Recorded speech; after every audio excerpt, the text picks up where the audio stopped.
توکل کیا ہے؟ توکل دو طرح کا ہے، اسباب کو اختیار کرنا لیکن اسباب پہ بھروسہ نہیں کرنا، بھروسہ اسی ذات پہ ہونا چاہیے۔ دوسرا توکل جو اس سے بھی اوپر کے درجے کا ہے وہ یہ ہے کہ اسباب کو بھی چھوڑ دے اور فقط اللہ تبارک و تعالیٰ کی ذات پہ توکل کرے۔ تو ہم ابتدا سے پہلے درجے سے شروع ہوں، یعنی کہ اسباب اختیار کریں اور پھر اس پہ بھروسہ کریں۔ جیسے ایک کسان ہے، وہ بیج بوتا ہے اور بیج ڈالنے کے بعد پھر اس بیج پہ بھروسہ نہیں کرتا کہ میں نے بیج لگایا ہے تو اس سے مجھے فصل حاصل ہوگی ہی ہوگی، نہیں، وہ کہتا ہے کہ یا اللہ میرا کام بیج لگانا تھا، اب اسے ہرا بھرا کرنا وہ تیرا کام ہے۔ توکل اس کی ذات پہ کرتا ہے۔ تو ایک آدمی ہے، مثال کے طور پر آپ دکان لگاتے ہیں، کوئی کاروبار کرتے ہیں، یہ سبب اختیار کرتے ہیں، لیکن پھر اس سے روزی آنے کا جو توکل ہے وہ اللہ کی ذات پہ کرتے ہیں۔ تو اسباب بھی اختیار کیے اور بھروسہ بھی اس ذات پر کیا، اور اس سے اوپر کا جو ہے وہ اسباب کو ترک کر دے، صرف اس کی ذات پہ بھروسہ کرے۔ یہ خاص الخاص لوگوں کا توکل ہوتا ہے۔ آج کی جو حدیث پاک ہے وہ بھی توکل سے تعلق رکھتی ہے۔ حضرت جابر اس حدیث کے راوی ہیں، متفق علیہ حدیث ہے، امام بخاری اور مسلم نے اسے نقل فرمایا ہے، دیگر محدثین نے بھی اپنی اپنی صحیح میں اس حدیث کو ذکر کیا ہے۔ حضرت جابر رضی اللہ تعالی عنہ آپ فرماتے ہیں کہ ہم نجد کی طرف سے ایک غزوے سے نبی پاک صلی اللہ تعالی علیہ وسلم کے ساتھ واپس آ رہے تھے، ایک جنگ سے واپسی کا واقعہ ہے۔ تو جب حضور صلی اللہ تعالی علیہ وسلم واپس ہوئے تو صحابہ بھی ان کے ساتھ واپس ہوئے۔ پھر آرام کے لیے ایک وادی تھی جس میں بہت سارے درخت تھے، سرکار صلی اللہ تعالی علیہ وسلم نے وہاں پر پڑاؤ کیا، تو آپ کے ساتھ جو قافلہ تھا اس نے بھی پڑاؤ کر دیا، وہاں پر رک گئے۔ اب حضور صلی اللہ تعالی علیہ وسلم کے لیے صحابہ کرام نے ایک گھنا درخت چھوڑ دیا کہ سرکار اس درخت کے سائے میں آرام فرمائیں گے، اور دیگر قافلے والے جو صحابہ تھے وہ بھی درختوں کی طرف، ان کے سائے کی طرف انہوں نے بھی رخ کیا، اور سب اپنی اپنی جگہ پر آرام کرنے کے لیے چلے گئے۔ نبی کریم صلی اللہ علیہ وسلم نے فعلق بها سیفہ، اپنی تلوار درخت میں لٹکا دی، ونمنا نومتن، صحابی کہتے ہیں ہم خوب گہری نیند سوئے۔ تھکن کا معاملہ تھا، ظاہر ایک جنگ سے واپسی کا ہے تو جتنی تھکاوٹ زیادہ ہوتی ہے نیند اتنی گہری آتی ہے۔ فَإِذَا رسول اللہ صلی اللہ علیہ وسلم يدعونا، تو اچانک حضور ہمیں بلانا شروع ہو گئے، سرکار بلانے لگے۔ فَإِذَا عِنْدَهُ أَعْرَابِي، ہم نے دیکھا تو سرکار کے پاس ایک اعرابی، ایک دیہاتی شخص بیٹھا ہوا ہے۔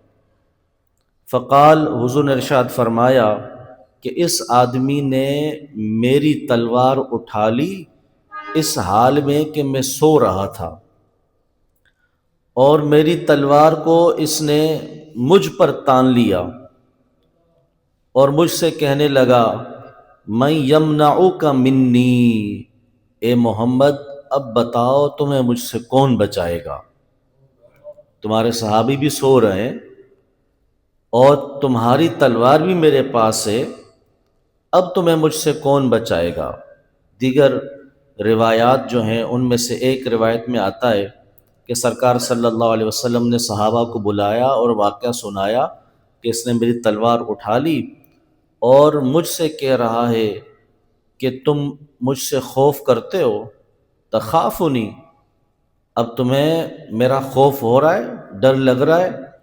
سرکار نے فرمایا، میں نے اس سے کہا لا، اگرچہ میری تلوار تیرے ہاتھ میں ہے لیکن مجھے تجھ سے خوف نہیں ہے۔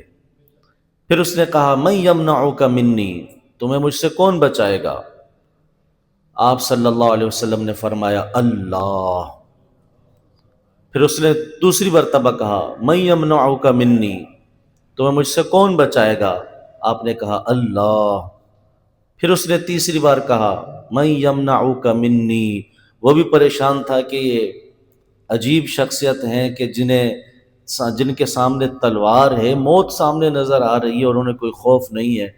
سرکار نے تیسری مرتبہ بھی فرمایا اللہ، حضور فرماتے ہیں فسقط السیف من یدی، جب میں نے یہ کہا تو اس کے ہاتھ سے تلوار گر گئی۔ اب وہی تلوار فاخذ رسول اللہ صلی اللہ علیہ وسلم السیف، حضور فرماتے ہیں وہی تلوار میں نے اٹھا لی۔ اب میں نے اس سے کہا من یمنعک منی، اب تمہیں مجھ سے کون بچائے گا؟ اب چونکہ کافر ہے نا، اسے اللہ پہ کیا بھروسہ؟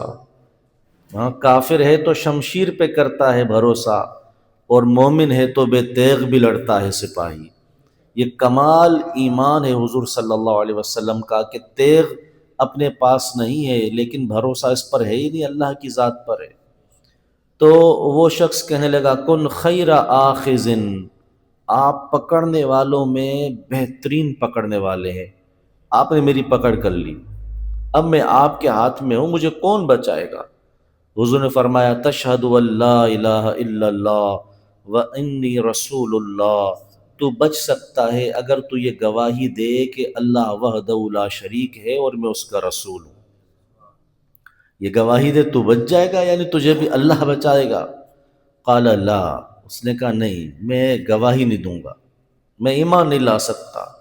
ولیکنی اعاہدک ان لا اقاتلک ولا اکون مع قوم یقاتلونک، لیکن میں آپ سے یہ وعدہ کرتا ہوں کہ آپ سے کبھی جنگ نہیں کروں گا، اور اس قوم کے ساتھ بھی نہیں ملوں گا، اس کی مدد بھی نہیں کروں گا جو آپ سے لڑے گی۔ فخلا سبیلہ، سرکار نے اس کا راستہ چھوڑ دیا کہ تو جا، اگر تو اس معاہدے پر بھی ہے تو میں تمہیں آزاد کرتا ہوں، تیری جان بخشتا ہوں۔ فأتا اصحابہ، پھر وہ شخص اپنے ساتھیوں کے پاس آیا اور ان کو آ کے واقعہ سنایا۔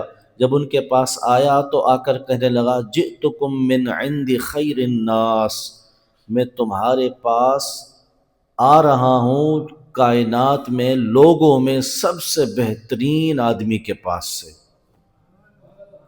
سب سے بہترین آدمی کے پاس سے تمہارے پاس آ رہا ہوں۔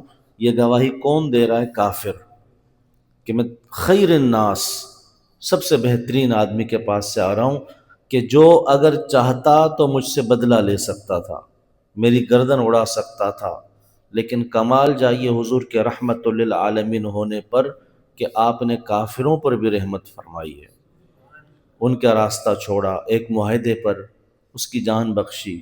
جہاں پر یہ معلوم ہوا، وہاں پر جو اس حدیث کو بیان کرنے کا مقصد ہے وہ ہے توکل۔ جب آپ اللہ پہ بھروسہ کرتے ہیں تو اللہ اس طرح بھی آپ کو دشمن کے پنجے سے نکال دیتا ہے، اس کے ہاتھ سے ہتھیار کو گرا دیتا ہے۔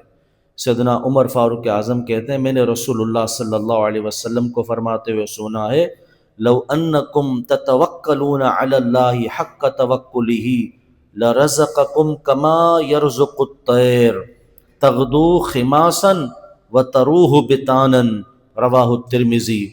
کہتے ہیں کہ سرکار نے فرمایا اگر تم اللہ پر ایسا توکل کرو جیسا توکل کرنے کا حق ہے، تو وہ تمہیں ایسے رزق عطا فرمائے جیسے پرندوں کو رزق عطا فرماتا ہے، کہ وہ صبح کو خالی پیٹ نکلتے ہیں اور شام کو واپس آتے ہیں تو ان کے پیٹ بھرے ہوئے ہوتے ہیں۔ اللہ اس طرح تمہیں رزق عطا فرمائے، اللہ کریم ہمیں توکل نصیب فرمائے۔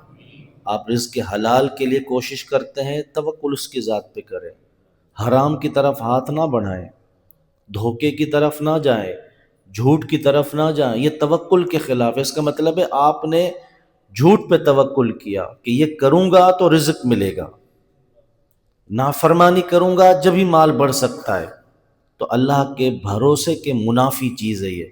سچائی کے ساتھ، حق حلال کے ساتھ اپنی محنت ضرور کریں، لیکن جھوٹ کی طرف اور اللہ کی نافرمانی کی طرف نہ جائیں، بلکہ اس کے بتائے ہوئے احکام پر عمل کرتے ہوئے رزق حلال کمائیں، اس کی ذات پہ توکل کر کے وہ ضرور عطا فرمائے گا۔